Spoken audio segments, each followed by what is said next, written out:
Very pleased today that we have Stephen Kelly here. Stephen is the CEO of Sage. He's here in Bath because he's receiving an honorary doctorate tomorrow in the ceremonies in the town, but he's also an alumni of the university, or alumnus of the university, I should say. And so it's great for you. We've got, as you come down, we've sort of nabbed a bit of your time to come and talk to us. And in particular, although he's chief executive of Sage, and I can tell you a lot about his career in US and UK companies, digital tech companies, and very, very important business career he's had. We're here really to hear about his time as the Chief Operating Officer in the Cabinet Office for Her Majesty's government. So this was from 2012 through to up to close to the last election. And we want to really hear about, and this is why it's an IPR seminar with the Institute for Policy Research, we want to hear about how the kind of centre of government was changed in that period, what sort of things took place to respond in part to a changing external environment, to respond in part to a government that was saying, look, we're cutting a lot of spending, the spending's got to kind of come out of departments all over the place, the rise of digital technologies and what they were doing to government.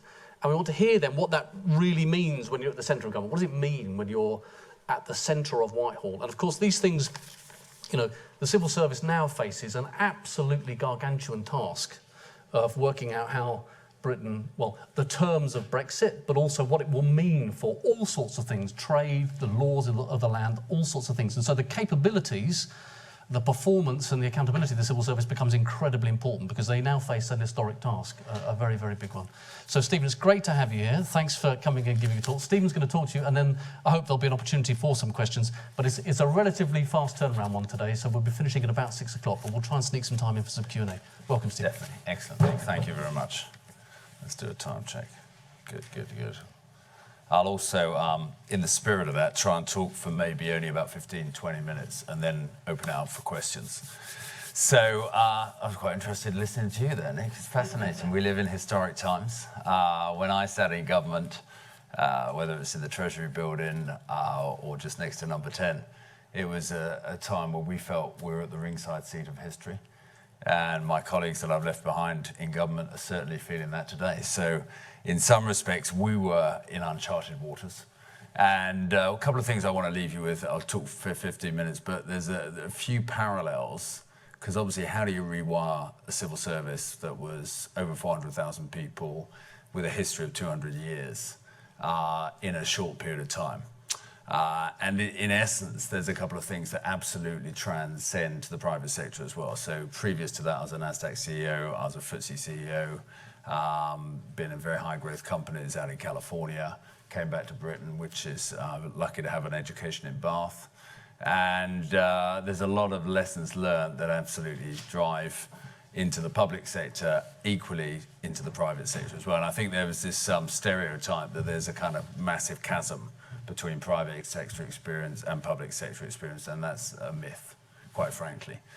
Because at the end of the day, everything we do, and particularly in the civil service, you got the brightest and the best people, you've got incredibly committed people, and what our mission was is to connect them with the key aspect of delivering for stakeholders, so that's citizens, taxpayers, ministers, but ultimately providing better services to the public of Britain.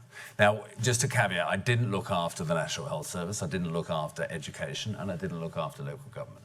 But everything else in terms of central government and what that was, £140 billion of spend a year, and £43 billion on goods and services, a lot of headcount, and then a lot of spend on IT, on major projects.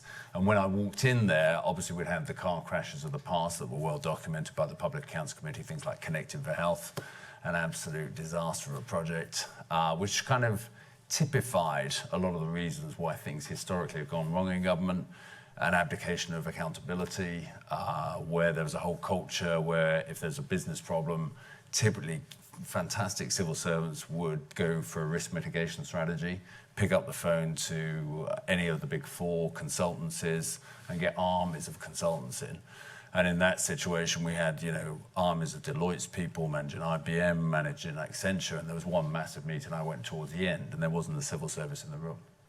And I was just thinking, wow, who's paying for this meeting? Who's paying for your time? Taxpayer. And yet there's not the customer even in the room. So there was a period and a history, particularly as the times got good and the economy was booming back to post-TRM, through to 2007, where sadly the more money actually created a less efficient civil service. Productivity went down for 10 years, and public services actually materially didn't improve relative to the investment that was going in. So there's kind of three things I do want to emphasize with you. One is what we clearly had, legitimacy, and this is absolutely public sector, private sector. We had a burning platform. And what, as a leader, when you want to rewire an organization, is pretty fundamental. You either need a burning platform, like a profit warning in the private sector, or an organization that is basically significantly overmanned, fall in productivity, and yet kind of post-credit crunch, a new reality where the government borrowing was shooting through £100 billion a year. The debt mountain for Britain was over £1 trillion, and there was kind of, George Osborne at the time was making protestations about being in surplus or a balanced budget by 2015, right at the beginning, if we remember, and still this year we're going to be ticking away at 70 billion of additional debt being added to the debt mountain of well over £1 trillion. So in essence, there was clearly a burning platform, and that was pretty fundamental to what we're seeking to actually address. Secondly, which was really fundamental, is the sense of purpose you need to connect the people in the organization, the colleagues, the civil servants. So up to this point, you had 24 departments, you had HMRC, you had MOJ, Ministry of Justice, you had Home Office, and everybody was proud to act independently. But everybody bought the same paper, everybody had different cleaners but had to do the same job of cleaning, everybody had IT, everybody bought technologies like this, but they all bought them through different suppliers. So we had literally hundreds of thousands of different suppliers providing the same stuff. And there was massive duplication, massive waste, and it was an antipathy to the organization to have any control, coordination, alignment. And that just didn't make sense. But how we kind of reconnected everybody was through the burning platform, and then secondly, back to the sense of purpose of the mission that we were on. And there's a couple of things we did around that, and I'll bring those to life. One of the things we did is actually, the obvious thing is when you're 21 years old, you come down from Cambridge or Oxford, and you come into the civil service, reconnect yourself to the passion and the energy around public services that you wanted to deliver for Britain then. Because the institution has actually detuned a lot of that passion out of you.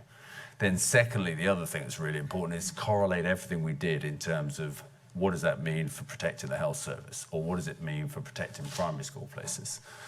So I'll share with you in terms of some of the data in terms of the savings, direct correlations where we said, well, that's another 50,000 nurses' salaries we've saved for a year. So we're protecting the health service. So it's back to the sense of purpose. Everybody's passionate about the health service. Everybody's passionate about great British public services. And when, as a leader, you reconnect the correlation of what you're doing in your everyday life to great civil servants, to actually saving money and protecting the health service, it matters. It means something. So there's a real sense of purpose, and we used to use phrases like, you know, truly this is a noble cause. We did used to use phrases like you're sitting at the ringside seat of history. We actually got people like me from the private sector, and we got about a few hundred people like me. We recruited an awesome team. And up to the next election, we probably had the best team in the UK of any company around commercial skills, digital skills, running major projects efficiently. And we just pulled, not only from the UK, the best people around the world. Because again, there was a great sense for people like me in my 50s of having the opportunity to public service and give back to the UK, having taken out of the UK through the education system for years and years, and the health system.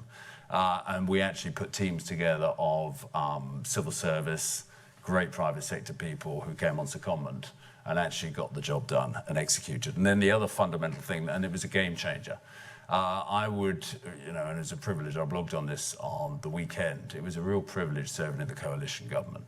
Obviously I was a civil servant, I was impartial, but the way the Liberal Democrats and the Conservatives worked together, you couldn't put a piece of paper between them. You wouldn't know which party ministers came from, because everybody was clearly aligned around what the mission is. And the mission is better public services, save money for the taxpayer, and really get jobs done to attack the deficit. And it was a privilege. I worked with particularly ministers, obviously in the Treasury, George Osborne, but especially with Danny Alexander, who was fantastic. Francis Maud was the architect of everything I'm talking about tonight. But all around Whitehall, there was just a massive momentum, whether it was Michael Fallon, Philip Hammond, Theresa May. There was just incredible alignment, both politically and with the civil service. And, it's like, I used to think of it as Francis as my non-executive chairman. I'm effectively the executive, accountable for execution of the strategy. And we spent a lot of time in those early days mapping out, how do we get this done? How do we actually attack the waste? How do we make savings? Because we also knew, particularly because they brought people in like me, we had to defy the cynics. Honestly, a lot of the civil servants would think that we brought in all these good and the great from the private sector. And typically, every one of them has failed. So the only way you have to do that is kind of show me the money. You have to prove to them with some early wins about momentum. And once you get that momentum, it's like success is contagious, it's infectious, and also the stench of failure. Everybody wants to leave the room. So back in May 2010, there was a group of us that worked prior to the election on the 100-day plan, and that had key themes around the digital strategy, the major project strategy to stop the crazy things like Connecting for Health and projects out of control, and then all the commercial skills. And one of the things we did, which Francis implemented and I wrote the paper for, was a short, sharp shock in terms of rebalancing the supplier-customer relationship with government and its major suppliers. And just to give you a feel, in May 2010, when the government walked in, they said, who are our major suppliers? Where do we spend this £40 billion a year? And no one had a clue. Even when we went around the 24 departments, no one had a clue. There was no data, just no data. And then, I could give you loads of cameo stories about, so how much do we spend with whoever it is, Serco, Hewlett-Packard, IBM, any of these companies? And we'd ask the department one day, they'd give us a number, then we go and ask the supplier, they'd give us a number. One day, it was a £400 million a year. The supplier said £700 million a year. And then you just put teams in there of really good analysts, and you actually get to the truth, which in that case was £1.4 billion a year. So wow, just the level of discipline, and then just changing the culture. And I'll use some slides to talk some of the culture because it transcends to Sage as well. And it just makes the point that whatever we did there totally works in the private sector. But we used to use phrases like, where's the taxpayer in the room? Treat the government's money as if it's your own, because it is. You're paying taxes. Just have that level of discipline. And that anxiety every time. Where's the citizen in the room? Because if the citizen's not there, and with the digital services we roll out, totally changed the emphasis from just thinking about government to thinking about the user. What user experience do we want to create? How do we get better services out there? So back in those days, good news was from that program where we got the suppliers in, there was kind of 90-day short, sharp treatment from May through to August, and we got money back cash from the top 40 suppliers of £800 million. And that was a seminal moment for the government to realise, wow, this is real. And actually, surprise, surprise, this, if you've got suppliers who have been very comfortable for a long period of time and there's been no customer pressure or no customer management, and then all of a sudden, a bit of a shock treatment, people like me turn up on the other side of the table who have been on the other side for the last 30 years and actually say, we want a better deal for the taxpayer, we want these service deliveries that you've failed to deliver. Service levels went up, shot through the roof, and we banked £800 million in 3 months. So that led and really actually accelerated a lot of the elements in terms of the successes of the program that led to the aggregate savings. So let's just whiz through a couple of things in terms of use of technology. So one of the other things we used, to Nick's point, is what changed. So we all know the digital revolution. This didn't exist before 2007. Yeah, 2 billion of them on the planet now. You guys want to interact with government through this sort of stuff. You don't want to have to do paper. And with all these things, there's some bumps in the road. But the reality is the world has changed dramatically. The users of government want to deal with government as if they were dealing with the best consumer companies. So one of the things we said right on the digital experience, we want to give digital services that are better than any other company in the world, better than Amazon, whoever it is. And the shift in terms of, this has obviously been accelerated since then, because things like 90% of the world's data has been created in the last 12 months. 18 months of photographs that all of our kids and we take for Instagram and all these sort of things. There's more photos taken in the last 18 months than the history of photography, going back to something like 1826, when the first Kentucky horse was actually photographed in black and white. Yeah. So the pace of change really gave us a second burning platform, saying it's just not good enough to go back to the old ways. And I remember going down DVLA, and there was a time when we were sending 30 articulated trucks full of paper down to Swansea on the M4 every day. And that just doesn't make sense in 2012, 2013, 2016. So that was a trigger point to actually getting rid of the car discs and tax discs and joining up with the insurance companies. So it completely creates an end-to-end process and looks at the user experience and renewing the tax discs as a use case and allows it all to be user-driven. So that was a pretty significant factor in terms of improving the service. Now, the UK challenge at the time is as follows. So what we sought to do, and this is where it's kind of interesting when you rewire stuff, because you have to destroy the myths of 70 years. So the 70-year rhetoric I'd heard, probably all of us who are over 30, 40, heard for every politician, whether it's the Conservatives or Labour, is more public spending equals better public services. More public money equals better public service. Throw more money at the health service, you'll get better outcomes. Actually, it doesn't work like that. We were finding more public money grew inefficiencies and declining productivity and worse outputs. So what we sought to do is completely reprogram. We said, can we get better public services? And this is the exam question we have to solve, for less money, less inputs, better outputs, and put the citizens at the heart of those outputs. But can we do it in a way where we drive growth for the British economy?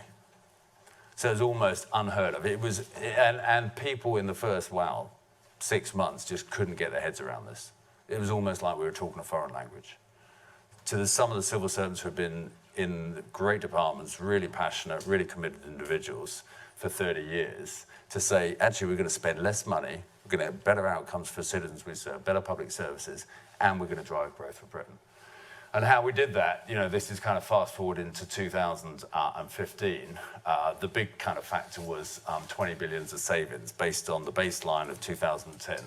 So over that period, 2010, we reduced government spending into central government by £20 billion a year.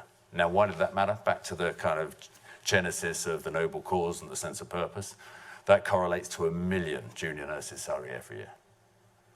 Yeah, I think it's about 10 million primary school places. So it matters. We all care about school, we all care about education, we all care about health and the National Health Service. So actually, by taking 20 billion out, it frees up the chance to have other choices around critical public services to Britain. And we had incredible integration and alignment across departments. So we worked from MOD, Justice, on key initiatives right across, whether it's digital, whether it's major projects, whether it's commercial skills, and we really upskilled the capability in the civil service, which is critical. So we didn't, and we used to use phrases like, we don't want to give millions of pounds to consultants to come in and read our watches and tell us the answer and tell us the time. Yeah, those days are over. So, but it shifts the accountability, because we can't sit in front of the Public Accounts Committee and say, actually, I bought Accenture or Deloitte or PwC in, and therefore, I was a good civil servant and I did everything right and I handed them the problem. No. Civil service are accountable to the ministers and the government of the day for delivering value to the public service and save the taxpayers money and deliver the agenda for the government of the day. So massive shift. And then around the reform programme, you're users of things like GovUK, users of DVLA, you probably do some of your tax returns digitally. All that stuff accelerated at the speed of light relative to what it was before. And when I landed there, first of all, there was one supplier in one department that used to charge that department to change their website for one word, £30,000. £30,000. And the civil servants argued with us that they thought that was good value. So we put some 22-year-olds that were doing it in minutes, civil servants trained from government digital services. And that's why, you know, things like GovUK won awards. It beat the Shard in terms of design awards. It beat the Olympics back in 2012. So it was a great way to recruit the best in the industry, amazing millennials who had awesome digital skills and then really reconnect themselves. But it also, in terms of how rewiring things, it totally changed the culture of the organization. So we used to stand up and say the whole culture here must be put ourselves in the user first, but also to fail fast, learn quickly, course correct. What we don't want to do is what we've done for the last 20 years, where everybody knows there's an elephant in the room and the project's not going to deliver, and everybody hides until it all blows up 5 years later, and we spent another $10 billion or whatever, £10 billion. Yeah. So it was a shift in culture where actually if things weren't going well, then we encouraged our colleagues in the civil service to put their hand up and say, no, this isn't. And so we changed the culture around how we built projects. It was like 2-week cycles, sprints, and then a retrospective, what's going well, what's not going well, what do we need to change? And it was a much better culture. And one of the things around the culture, which I'd say, we'll come on to this in a second in the civil service, there's many great things to admire. But it wasn't the case. There was the candor and the honesty when things weren't going well. People tend to hide, and then it's great. You know, it's like, and I don't want to in any way be disparaging to teachers, but there's no bad teachers because they all get moved on from school to school with great references. We've all done it. Come on, let's be honest, yeah? It is the case if you've got a problem employee who's not a high performer, you're happy to move them on to someone else. And you just think about that when you've got 400,000 people, it's easy to hide. And the spotlight of performance was never there, and there was never the honesty of conversations around performance reviews. Mind you, the performance review process was an industry in itself, but it came out with no decent outcomes and no honest conversations. So a big shift in terms of the culture, and it's all about culture. It's about two things really, leadership and culture, really clear. But very different outcomes and really connecting us always to our stakeholders, ministers, taxpayer, citizens. And then growth, incredible actually. I wasn't sure that this was possible, but when we joined, it was back 2012 when I started some stuff off in 2010. And at that time, of the 40 billion on goods and services, about 2.6 billion pound a year was spent on small and medium businesses.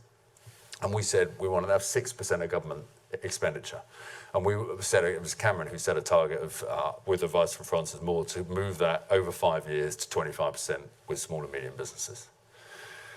So, 2015, 11 billion pounds. We went from 2.6 billion a year in a shrinking envelope, where the overall envelope shrunk significantly by about 27%. The investment from the UK government in goods and services from small and medium businesses went from 2.6 billion pound a year, 5 years later, to 11 billion pound a year, from 6% to 25%. And when we did the analysis, surprise, surprise, the big companies, obviously typically non-British, obviously overseas, but when you do the analysis, and obviously all very compliant with the EU legislation in terms of buying and procurement, but you do the analysis of all your top small and medium businesses, 90% of them reside in Britain, employing British people, paying British taxes.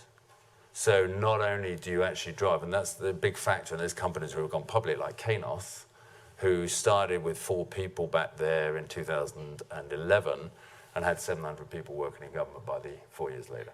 So these high growth small and medium businesses were a real growth factor, and they came from Sheffield and Manchester and Leeds and all the areas, as well as London, but all the areas in the north of England as well, around the digital agenda and the IT agenda that actually kind of transformed not only the savings and the outputs, but also drove the British economy. Because again, if you don't know this, 2/3 of the jobs in Britain in the last 5 years have been created by small and medium businesses. 66% of the, I can't remember, it's about 2.5 million jobs have been created by small and medium businesses. So it's not, you know, we all read about them in the papers, JP Morgan, all these companies, particularly at the moment, but they're not the guys that create jobs in a normal economy anyway. It's the guys who are down the road in the science parks, the IT companies, the bakers, the florists, and all these guys who actually build the British economy. So key thing was success was safe for the taxpayer, deliver better outcomes for us as citizens, and transform the whole connection point in terms of the DNA of the civil service.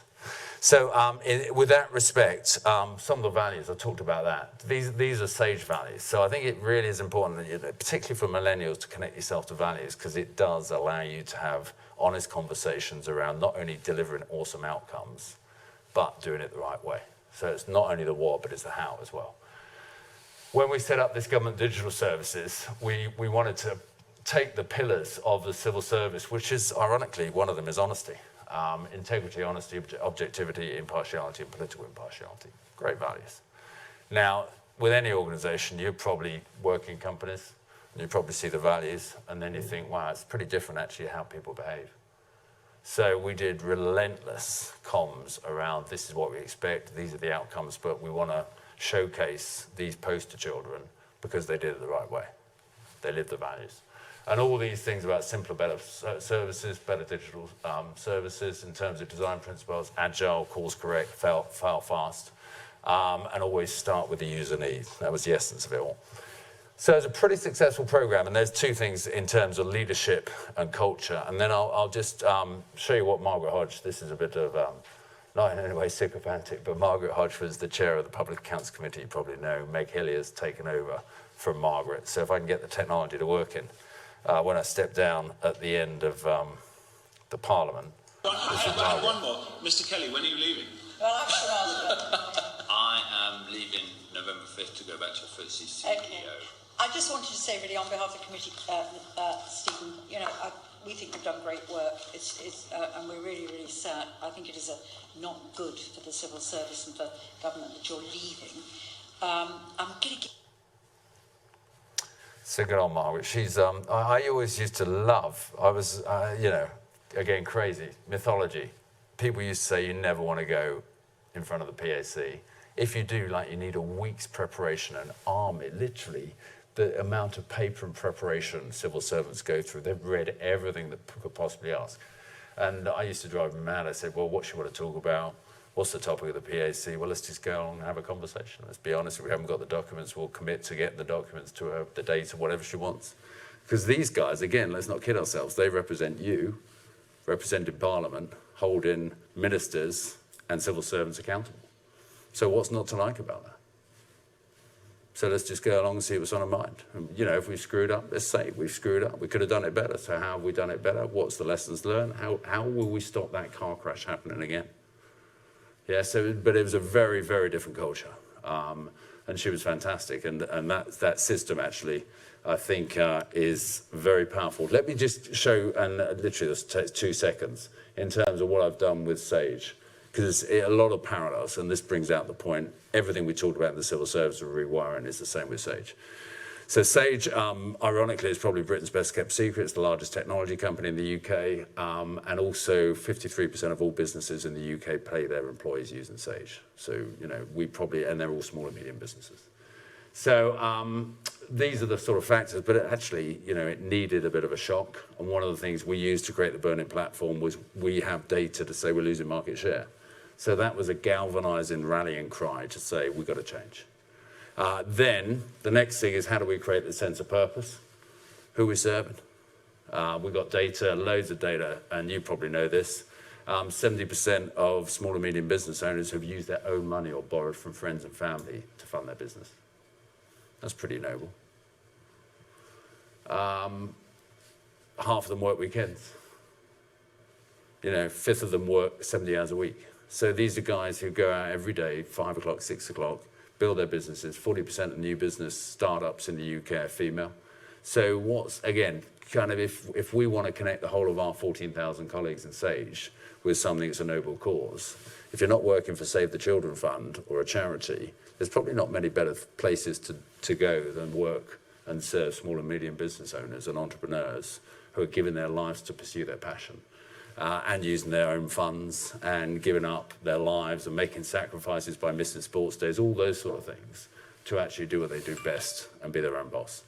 So that was the sense of the Burning Platform we created, and also to make sure that our people were very connected with who they are, and then extending that one step further, because we believe in, I do believe this is the model for all companies, it's not only building a hugely successful growth company, connecting colleagues with things that really matter for customers, but it's also doing it the right way. And we massively believe in giving back, making a difference to the communities we serve. And we're lucky, we've got 2,000 of our people employed in Newcastle, so we're the largest private sector employer in Newcastle.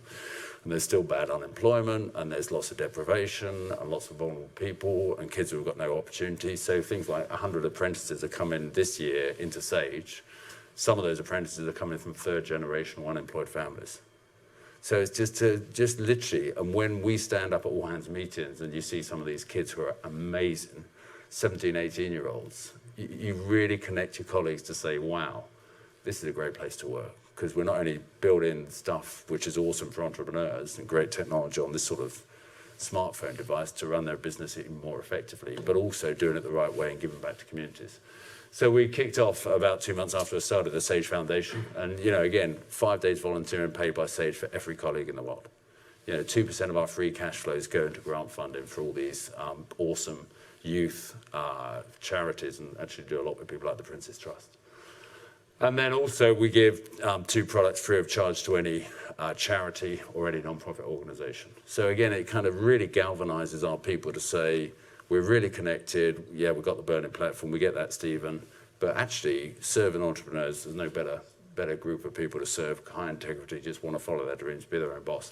And if we can make a massive difference to the communities we serve, particularly because they're pretty vulnerable communities like the northeast of England, then it's fantastic. And in the northeast of England, you know, we've got 2,000 employees, 5 days a year. That's 10,000 days. What's that? 80,000 person hours every year, going into either helping in a hospice or helping in, my CFO goes off to Cramlington to help disadvantaged kids. I go down to youth offenders. And so it's kind of a whole mantra that actually, again, you would argue rationally, how could you afford 5 days a year for a company to give paid volunteering time off? The productivity we get from our colleagues shoots through the roof. So kind of enough said from me, but what we did in the public sector, in the civil service, I think has carried on, which has been very successful. The key things, again, was establish the burning platform, the absolute compelling need to change, and then really connect with that noble cause, like who are we here to serve, and make it really simple for people to understand and correlate it directly to nurses' salaries, primary school kids, the education. And then the other final thing was the alignment between the executive and the non-executive, and really holding the executive accountable. And then I haven't talked about this, but final comment I'll leave you with is the alignment between strategy and execution was awesome. So I'd always say, you know, A-class strategy with B-class execution is always going to be inferior to B-class strategy with A-class execution. So the word in civil service is called policy. So much policy is created and it never lands because it's totally unoperable. And what you need is that connection between strategy or policy and execution, operationalizing, that really lands and makes a difference to the stakeholders you serve. So thanks for listening, and we've got loads of time for questions. About 12 minutes.